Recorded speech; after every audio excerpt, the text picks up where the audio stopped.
22절 말씀입니다. 이사야 36장 1절로 22절 말씀. 1절부터 12절까지만 같이 봉독하도록 하겠습니다. 이사야 36장 1절부터 12절까지만 같이 봉독하도록 하겠습니다.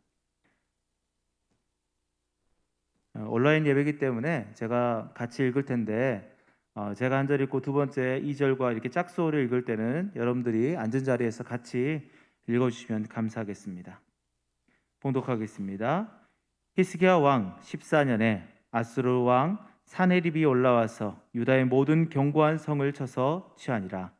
아수르 왕이 라게스에서부터 랍사게를 예루살렘으로 보내되 대군을 거느리고 히스기야 왕에게로 가게 하매 그가 윗못 수도 곁 세탁자의 밭 큰 길에 섬에 hil기야의 아들 왕궁 맡은 자 엘리야김과 서기관 셈나와 아삽의 아들 사관 요아가 그에게 나아가니라.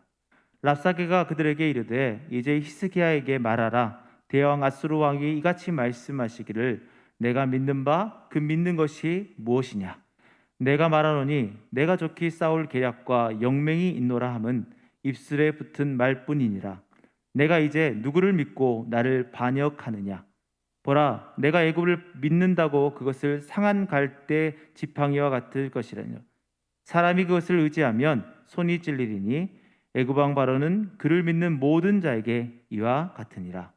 혹시 내가 내게 이르기를 너희는 우리 하나님 여호와를 신뢰하노라 하리라마는 그는 그의 산당과 제단을 히스기야가 제하여 버리고 유다와 예루살렘에 명령하기를 너희는 이 제단 앞에서만 예배하라 하던 그 신이 아니냐 하셨느니라. 그러므로 이제 청하노니 내 주 아수르 왕과 내게 하라. 내가 내게 말 2,000피를 줘도 너는 그 탈자를 능히 내지 못하리라. 그런즉 내가 어찌 내 주의 조언 가운데 극히 작은 총독한 사람인들 물리칠 수 있으랴. 어찌 애굽을 믿고 병거와 기병을 얻으려 하느냐. 내가 이제 올라와서 이 땅을 멸하는 것이 여호와의 뜻이 없었음이겠느냐. 여호와께서 내게 이르시되기를 올라가 그 땅을 쳐서 멸하라 하셨느니라 하니라. 이에 엘리야김과 셋나와 요아가 랍사게에게 이르되 우리가 아람 방언을 나오니 청하건대 그 방언으로 당신의 종들에게 말하고 성 위에 있는 백성이 듣는 데에서 우리에게 유다 방언으로 말하지 마소서 하니 랍사게가 이르되 내 주께서 이 일을 내 주와 내게만 말하느라고 나를 보내신 것이냐. 너희와 함께 자기의 대변을 먹으며 자기의 소변을 마실 성 위에 앉은 사람에게도 하라고 보내신 것이 아니냐 하더라. 아멘. 우리가 매 순간 하나님의 말씀 가운데 또 평안함을 누리며 살아가면 좋겠지만 우리가 살아가는 그 순간순간마다 힘들고 어렵지만 그래도 그 가운데 우리 하나님은 살아서 역사하심을 믿습니다. 오늘 말씀의 제목은 잠잠하라라고 합니다. 우리 하나님께서 우리에게 말씀하시는 여러 가지가 있는데 저는 말씀을 묵상하면서 오늘 본문을 통해서 잠잠하라는 하나님의 음성을 여러분들과 나눴으면 좋겠습니다. 오늘 본문을 좀 이해하기 위해서 본문을 좀 이야기하면 히스기야 왕은 하나님 앞에서 실수도 했지만 보통의 삶들, 대부분의 삶들을 하나님의 뜻대로 잘 순종했던, 그래서 하나님의 은혜를 받았던 왕입니다. 그리고 어려운 상황 가운데서 하나님만을 의지하려고 굉장히 노력했고 그런 삶들을 살아왔던 왕이었습니다. 그런데 정말 어려운 순간, 어려운 일들이 그들 앞에 닥치게 됩니다. 그 뭐냐면 아수르가 예루살렘을 에워싸고 이제 그 성을 함락시키기 위해 전진해 오는 거죠. 그 전진해 오는 그 과정 속에서 이 아수르 왕은 랍사게라는 사람을 보냅니다. 랍사게를 사신으로 보내는데 랍사게는 사람 이름이 아니라 랍사게는 직분입니다. 직분. 그래서 보통 말하면 술 맡은 관원장과 비슷한 직분을 갖고 있고 왕과 대화를 통해서 굉장한 영향력을 행사하던 사람입니다. 그래서 랍사게라는 직분을 갖고 있는 사람을 사신으로 보내게 되죠. 그래서 그 사람이 와서 사신으로 왔을 때 히스기야 왕은 3명의 사람을 그들에게 보냅니다. 누구냐? 오늘 본문 3절 말씀에 보니까 히스기야 아들 왕궁 맡은 자 엘리야김과 서기관 셋나와 아삽의 아들 사관 요아가 그에게 나아간다라고 얘기하고 있습니다.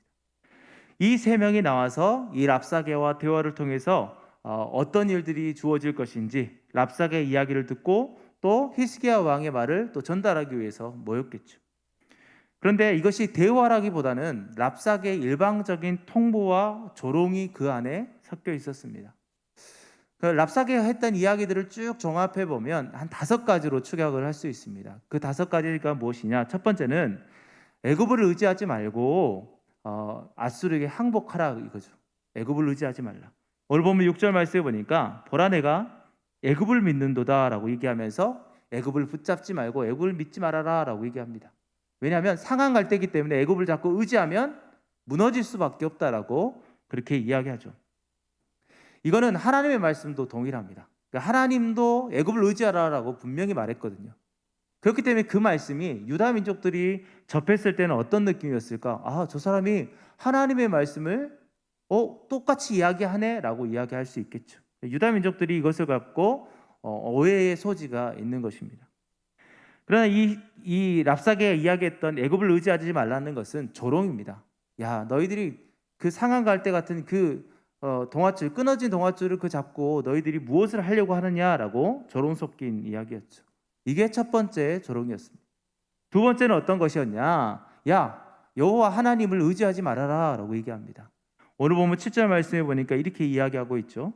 혹시 내가 내게 이르기를 우리는 우리 하나님이 여호와를 신뢰하노라 하리라마는 하면서 그 신은 그의 산당과 제단을 제하여 버리라고 했던 신이 아니냐라고 하면서 조롱 섞인 이야기들을 합니다. 그러니까 하나님께서 히스기야 왕에게 뭐랬냐면 지방에 있는 산당 그리고 제단들을 다 없애버리라고 했어요.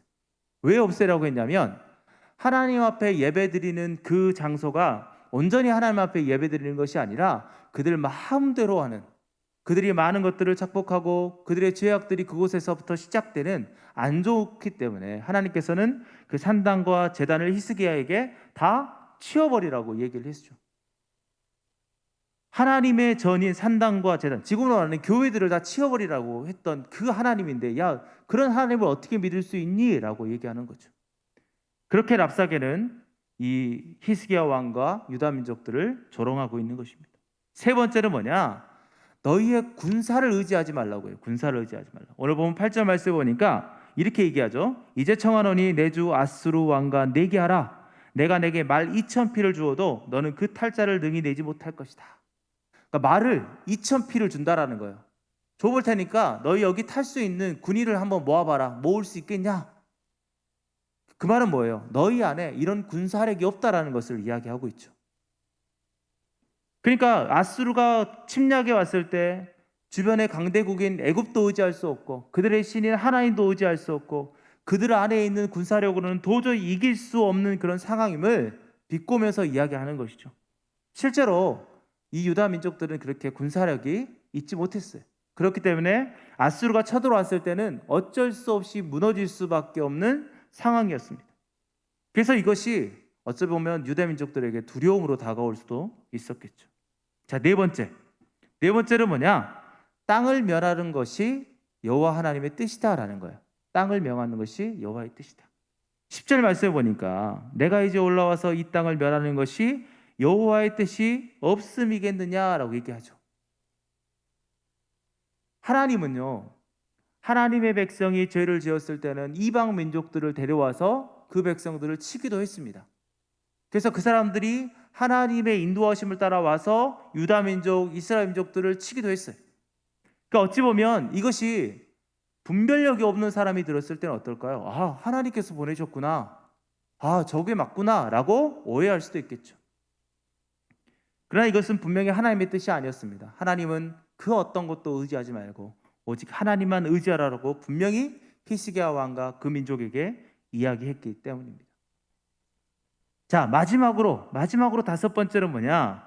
너희에게 적과 꿀이 흐르는 땅으로 내가 인도하겠다.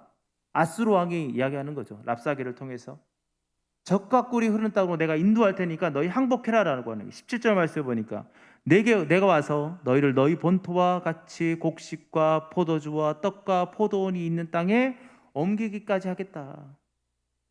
아름다운 적과 꿀이 흐르는 땅으로 내가 옮겨줄 테니까 야, 너희 이 척박하고 하나님의 너희의 신이 비를 내리지 않으면 이 땅 가운데 농작물도 지을 수 없는 이 땅이 아니라 비옥한 땅, 그 아름다운 땅으로 내가 너희들을 인도할 것이다 라고 얘기하죠. 자, 이런 5가지 이야기로 축약할 수 있어요. 자, 이것을 랍사게를 통해서 들었던 그 3명의 사신과 유다 민족들의 마음은 어땠을까요? 그래? 그럼 한번 우리가 그냥 져주고 그냥 포로로 끌려갈까? 이런 생각을 했을까요? 아니요. 그들 안에는 막 울분이 막 쳐올랐을 것 같아요. 혈기왕성한 베드로였다면 아마 칼을 빼서 그 랍사게를 죽여버렸을 수도 있겠어. 그만큼 그들의 마음속에 울분과 모혈감과 그런 모든 감정들이 뒤섞여 있었을 것 같습니다. 그런데 그들이 어떻게 하냐? 오늘 본문 21절 말씀에 보니까 이렇게 말하고 있어요. 그러나 그들이 잠잠하여 한 말도 대답하지 아니하였으니, 그들이 잠잠하여 한 말도 대답하지 않았다. 잠잠했다라고 얘기하고 있어요. 그 이유가 무엇입니까? 이는 왕이 그들에게 명령하여 대답하지 말라 하였습니다. 히스기야 왕이 그들에게 뭐라고 그러냐? 너희들 가서 이야기를 들어라. 하지만 아무것도 이야기하지 말고 잠잠해라 라고 얘기하는 거예요. 그리고 그 사신들은 그 랍사게 앞에서 잠잠했지만 히스기야 왕 앞에 와서 어떻게 했습니까? 옷을 찢고 있었던 이야기들을 다 이야기하면서 전달을 합니다. 그 참담함을. 이것이 오늘 본문의 내용입니다. 사랑하는 성도 여러분, 어찌 보면 이 환경과 이 상황이 지금 코로나19 때문에 힘들어하고 있는 이 교회의 모습과 비슷하다고, 아니 동일하다고 저는 생각합니다. 코로나19로 인해서 교회는 심한 욕을 듣고 있죠. 그렇게 욕을 먹고 있는 이유가 뭘까요? 그것은 교회가 교회답지 못하기 때문에 욕을 먹는 거예요. 우리나라의 기독교가 전파되면서 교회라는 이미지는 어떤 이미지냐? 거룩하고 깨끗하고 구별된, 그래서 세상 사람들처럼 막 술을 막 즐기면서 사는 삶이 아니라 금주를 하고 또 담배를 피는 것이 아니라 금연하는 사람들이 우리 기독교 안에 들어와 있어요. 그래서 그리스도인이면 술과 담배를 하지 않는다는 것이 예전부터 전해져 왔던 우리의 문화죠. 그런데 만약에 교인이 술 마시고 막 행패를 부리고 다니고 막 담배를 뻑뻑뻑 피고 다니고 사람들 앞에서 그렇게 자랑하듯이 이야기하고 다니고 이렇게 했을 때 많은 사람들이 그가 교회 다니는 것을 알 때 뭐라고 얘기할까요? 그래, 교회 다니는 사람 필 수도 있고 술 마실 수도 있지, 이렇게 얘기하는 것이 아니라 세상 말세다, 교회도 똑같네 라는 이야기들을 듣게 되는 것입니다. 그것은 무엇을 의미합니까? 교회라는 것을 세상 사람들은 구별되고 깨끗하다는 이미지로 갖고 있다는 거죠. 또한 교회 자체적으로도 교회 다니는 사람들은 구별된 백성이다라는 의식이 그들 안에 있는 거죠. 그러니까 우리 안에 우리 교회는 정말 하나님의 부르심을 받은 거룩한 백성이고 구별된 사람들이다라는 마음도 있고, 세상 사람들이 볼 때도 이 교회라는 것은 구별되고 깨끗하고 거룩한 사람들의 모임이구나라는 생각들이 지배적이라는 거죠. 물론 교회라고 깨끗한 것은 아니고 교회라고 다 구별된 것은 아닙니다. 죄도 있고 잘못된 것도 있고 그렇습니다. 하지만 그런 가운데서도 하나님께 나와서 죄를 고백하면서 회개하면서 살아가는 것이 교회이지 않습니까? 그런데 그런 이미지들이 있는데 교회가 그런 이미지대로 교회답지 못한 삶을 살 때 세상 사람들은 손가락질하게 되는 것이죠. 지금의 이 상황 속에서 우리 교회가 그런 모습입니다. 교회답지 못하는 삶을 살아가고 있기 때문에 손가락질을 당하고 있는 것이죠. 랍사게가 와서 했던 이 5가지의 말은 지금 우리의 상황 속에서 동일하게 우리에게 다가옵니다. 이 말은 우리에게 오는 이유, 이 말이 우리에게 말씀해주고 있는 것은 뭐냐? 너희들이 거룩한 삶을 살아야 되는데 왜 거룩한 삶을 살지 못하느냐라는 하나님의 메시지라고 생각됩니다. 그래서 저는 우리가 거룩하지 못한 이유들을 좀 발견해내고 그런 상황 가운데서 그럼 우리는 어떤 삶을 살아야 될까라고 이 설교를 좀 진행해 나가도록 하겠습니다. 사랑하는 성도 여러분, 우리가 거룩하지 못한 이유, 그 첫 번째는 뭐냐? 우리는 하나님보다 다른 것을 더 의지하려고 하기 때문입니다. 자, 애굽을 의지하려고 했던 모습들, 실제로 이 유다 사람들은 애굽을 의지하려고 했어요. 왜? 아수르가 밀고 올 때 주변에 강대국이 없었거든요. 애굽밖에 없었어요. 애굽을 의지할까 생각도 있었습니다. 그런 삶들을 살아가고 그렇게 하나님보다 더 강했던 것들을 의지하려고 했던 그 모습들은 우리의 거룩성을 잃어버리게 만듭니다. 하나님만을 의지하라고 했는데 하나님이 보이지 않기 때문에 하나님이 느껴지지 않기 때문에 하나님을 의지하는 것이 아니라 내 지혜와 내 주위에 더 강한 것들과 내가 간직하고 있는 것들을 더 의지하고 있지 않습니까? 우리가 하나님보다 다른 것을 더 의지한다면 우리의 거룩성은 다 없어지고 맙니다. 그러면 둘째로 뭐냐? 우리가 거룩하지 못한 이유는 뭘까? 첫 번째가 하나님보다 다른 것을 의지하려고 했다면 이번에 뭐냐? 내가 갖고 있는 기득권을 잃어버리지 않으려고 하기 때문에. 내가 가지고 있는 기득권. 여러분, 랍사게가 히스기야에게 이야기합니다. 지방에 있는 산당들을 패하고 예루살렘 성에서만 예배하라고 했다. 근데 왜 그렇게 명령한 하나님을 섬기고 있느냐? 그 말은 뭐예요? 너가 지금 하나님의 명령대로 산당들 이런 것들을 폐하며 예루살렘에서만 예배하라고 했던 그것이 잘못됐음을 이 랍사게가 이야기하고 있는 거예요. 그런데 랍사게가 그것을 어떻게 알았을까요? 성경학자들에 의하면 그 지방에 있는 산당과 이런 곳에서 제사장 역할을 하고 거기서 담당했던 사람들이 아마도 아수르와 내통해서 그들에게 이야기했을 것이다 라고 학자들은 이야기합니다. 그럼 그 말은 뭐예요? 자기들의 기득권, 자기가 갖고 있던 것, 권력과 그 모든 것들을 내려놓지 못하기 때문에 자기 나라를 팔아먹은 거죠. 그래서 오늘 랍사게가 그 이야기를 꺼낼 수 있었던 거예요. 동조하는 사람들이 있었기 때문에. 그리고 랍사게가 그 이야기를 했을 때 유다 모든 민족들은 다 그것에 대해서 울분을 느꼈겠지만 일부 사람들은 어땠을까요? 환호를 질렀겠죠. 그래, 우리의 이 기득권을 놓칠 수가 없어. 이 기회를 통해서 우리가 이것을 갖고 다시 한번 세워보자. 이런 생각을 했던 사람들도 있었겠죠. 정권과 손잡고 그들의 기득권만을 유지하려고 하는 것이 지금의 우리의 상황과 별반 다르지 않다라고 생각됩니다. 그 결과 교회는 어떻습니까? 세상에 핀잔을 받고 욕을 먹고 있는 것이죠. 세 번째로 우리는 왜 거룩하지 못하는가? 왜 우리는 거룩하지 못하는가? 우리는요, 우리의 능력으로만 해결하려고 하기 때문입니다. 우리의 능력으로만. 자, 랍사게는요, 유다의 군사력이 미약함을 알고 있었어요. 그래서 2,000마리 말을 줄 테니까 한번 이 말을 탈 사람들 한번 모아봐라. 나랑 내기해보자 라고 얘기합니다. 유다 민족들은요 2,000명의 그 군사들을 만들어낼 수가 없습니다. 아무 능력이 없어요. 그럼에도 불구하고 하나님의 말씀은 무엇입니까? 아무것도 의지하지 말고 오직 나만 믿어라. 하나님만 믿어라. 하나님만 의지해라. 그러면 내가 너희들을 구원하겠다라고 말씀하시지 않습니까? 교회는요 교회 자체적으로 능력이 있다라고 생각합니다. 그러나 교회는 교회 자체적으로 능력이 전혀 없습니다. 마태복음 28장 18절부터 19절 말씀에 이렇게 말씀하고 있죠. 예수께서 나와 말씀하여 이르시되 하늘과 땅의 모든 권세를 내게 주셨으니 그러므로 너희는 가서 모든 민족을 제자로 삼아 아버지와 아들과 성령의 이름으로 세례를 베풀고 라고 얘기하고 있어요. 자, 여기서 보면 하늘과 땅의 모든 권세를 누가 누구에게 주셨습니까? 하나님이 예수 그리스도에게 주셨어요. 하나님이 교회에 준 것이 아니라 하나님이 예수 그리스도에게 줬어요. 그래서 예수님이 뭐라고 합니까? 그러므로 하나님이 예수님께 능력을 줬으니까 그러므로 너희는 가라. 그러면서 뭐라고 합니까? 제일 끝에 20절 말씀에 지금 여기는 기록되어 있지 않지만 내가 너희와 항상 함께 하겠다. 결론은 뭐예요? 우리 스스로가 능력이 있는 것이 아니라 하나님, 그러니까 우리와 함께 하시는 예수님, 그분이 능력이 있기 때문에 내가 능력 있는 것처럼 비춰진다라는 거죠. 로마서 5장 17절 말씀에 그것을 분명하게 이야기하고 있습니다. 한 사람의 범죄로 말미암아 사망이 그 한 사람을 통하여 왕노릇하였은즉 더욱 은혜와 의의 선물을 넘치게 받는 자들은 한 분 예수 그리스도를 통하여 생명 안에서 왕노릇하리로다. 왕노릇하리로다. 우리가 왕노릇 할 수 있는 이유가 뭐예요? 내가 왕이기 때문에? 아니요.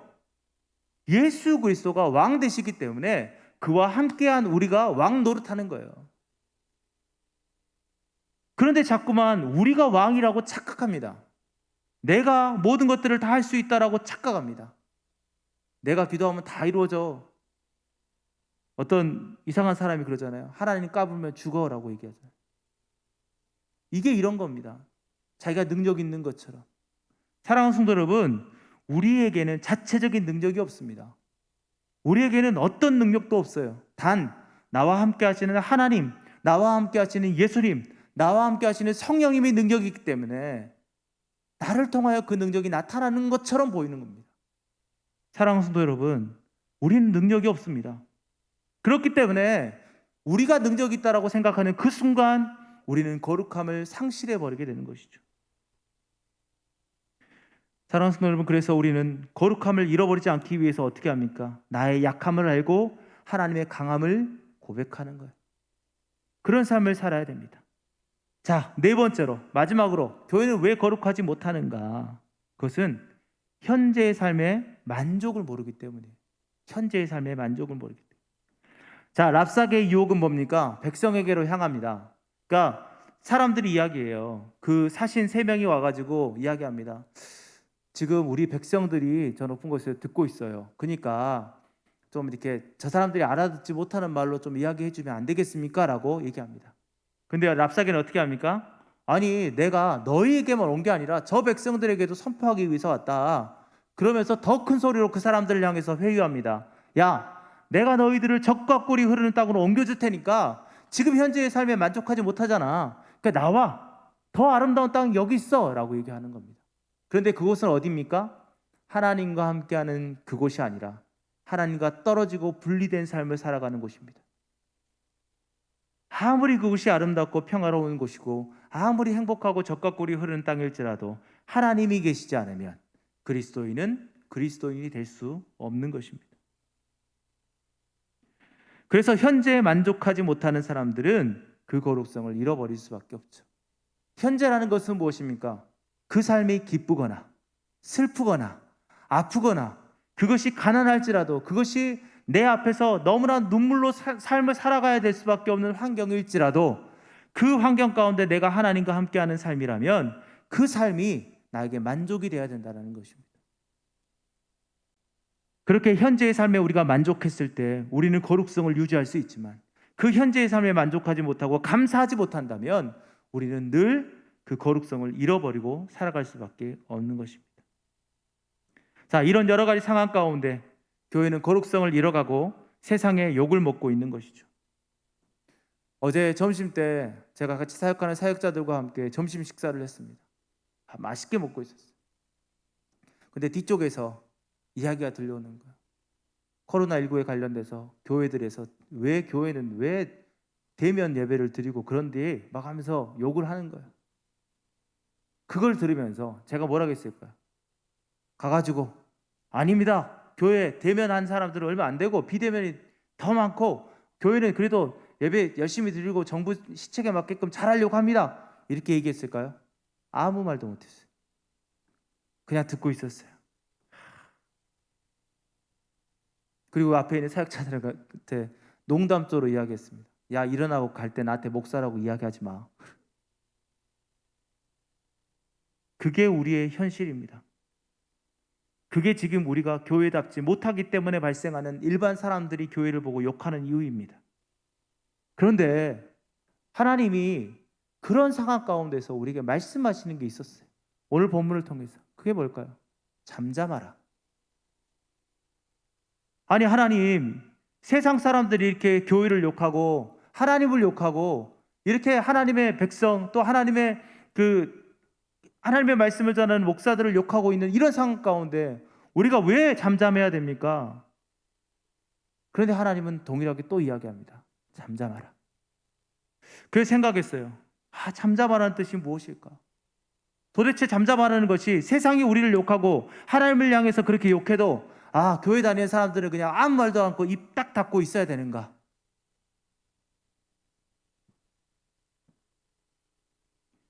그런데 말씀을 잘 읽어보니까 그 말씀 가운데 잠잠하라는 이유가 있었습니다. 그것은 뭐냐? 야, 세상을 향해서 우선 입을 다물고 먼저 하나님 앞에 나오라는 거예요. 잠잠하라는 것은 아무 말도 하지 말라는 소리가 아니라 잠잠하라는 것은 먼저 하나님 앞에 나와서 하나님과 해결하는 거였어요. 사랑하는 성도 여러분, 우리 교회가 욕을 먹는 이유 교회의 잘못이 큽니다. 그러나 억울한 것도 있죠. 미꾸라지 같은 몇몇 사람들과 그 교회 때문에 교회가 정말 욕을 먹고 있어요. 그럼에도 하나님은 분명하게 우리에게 뭐라고 하냐? 잠잠해라. 그리고 잠잠하고 내게 먼저 나오라는 말씀. 그래서 그 세 명의 사신들이 그 랍사게 앞에서는 잠잠했지만 히스기야 앞에서 어떻게 했습니까? 옷을 찢고 눈물을 흘리면서 히스기야에게 있었던 일들을 다 이야기합니다. 그리고 나서 히스기야는 어떻게 했을까요? 하나님 앞에 나아가는 거예요.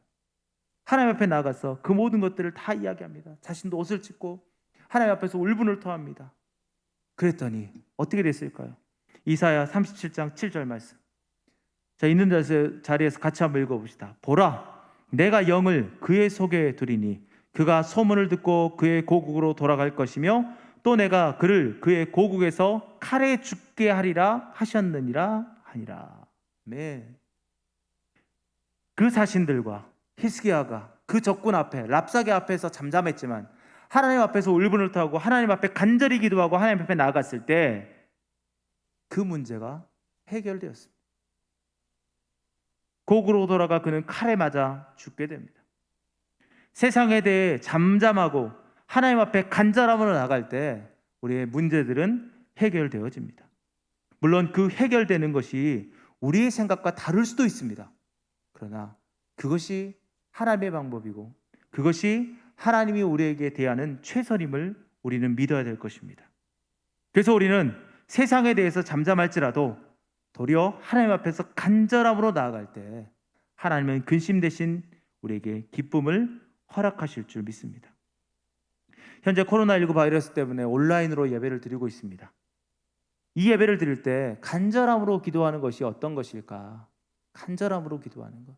막 통성으로 기도하고 싶은데 집에서 막 소리 지르며 기도하면 주위에서 또 무슨 말이 있지 않겠습니까? 그래서 곰곰이 묵상하던 중에 한나의 기도가 떠올랐습니다. 사무엘상 1장 13절 말씀. 한나가 속으로 말하매 입술만 움직이고 음성은 들리지 아니하므로 엘리는 그가 취한 줄로 생각한지라. 한나는요 간절함으로 기도했어요. 근데 입술만 움직여요. 소리는 나지 않아요. 그런데 하나님은 그 기도에 응답하시고 그에게 자녀를 허락하여 주셨어요. 잠잠하고 하나님 앞에 간절히 구하는 것, 그것이 통성이 아니어도 됩니다. 간절함이라는 것은 하나님이 들어주시지 않으면 내 마음이 갈갈이 찢어진다라는 그 마음을 갖고 하나님 앞에 부르짖는 거예요. 근데 부르짖는다고 소리 낸다는 것이 다 부르짖는 기도가 아니라 간절함의 기도가 바로 부르짖는 기도입니다. 우리 성도님들 세상에서 힘들 수가 있습니다.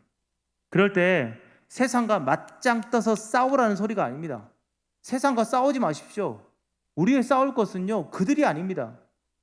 우리 영적으로 우리의 신앙을 죽여버리는 것들과 우리 영적 싸움을 해야지 왜 세상 사람들과 말다툼하고 싸웁니까? 하나님 우리에게 말씀하시는 건 뭡니까? 잠잠해라. 그리고 하나님 앞에 먼저 나와서 간절히 나에게 이야기해라. 우리가 그렇게 하나님 앞에 먼저 나아갈 때 하나님께서 먼저 나서주셔서 우리로 하여금 승리의 삶을 살 수 있도록 도와주시라 저는 확신합니다. 사랑하는 성도 여러분, 우리가 이제 이 한 주간 이제 한 3일 정도 남았는데 세상에 대해서 왈가불가 떠들고 생각할 수 있습니다. 그러나 그것에 대해서 우선은 잠잠하시고 우리 하나님 앞에 간절함으로 나아보지 않겠습니까? 하나님 앞에 간절히 나아갈 때 하나님이 먼저 앞장서셔서 우리가 가는 그 길들을 인도하실 줄 믿습니다. 아니요, 더 먼저 나가셔서 우리가 생각하지 못하는 부분까지도 하나님은 간섭하여 주실 줄 믿습니다. 그래서 한 주간 세상에 대해 잠잠할지라도 하나님 앞에서 간절함으로 나아가는 한 주가 되시기를 예수님의 이름으로 축원드립니다. 기도하겠습니다. 하나님 감사합니다. 우리는 늘 부족함 뿐입니다. 그래서 우리는 늘 세상에 욕을 먹기도 하고 또 세상 가운데 손가락질을 당하기도 합니다.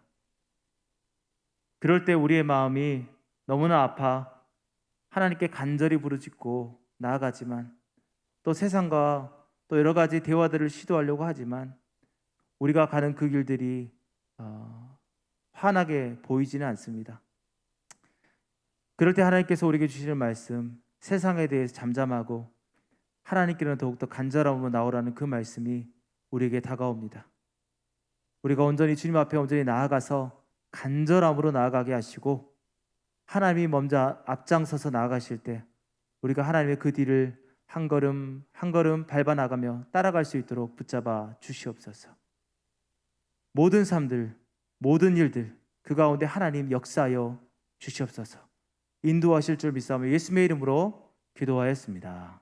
아멘.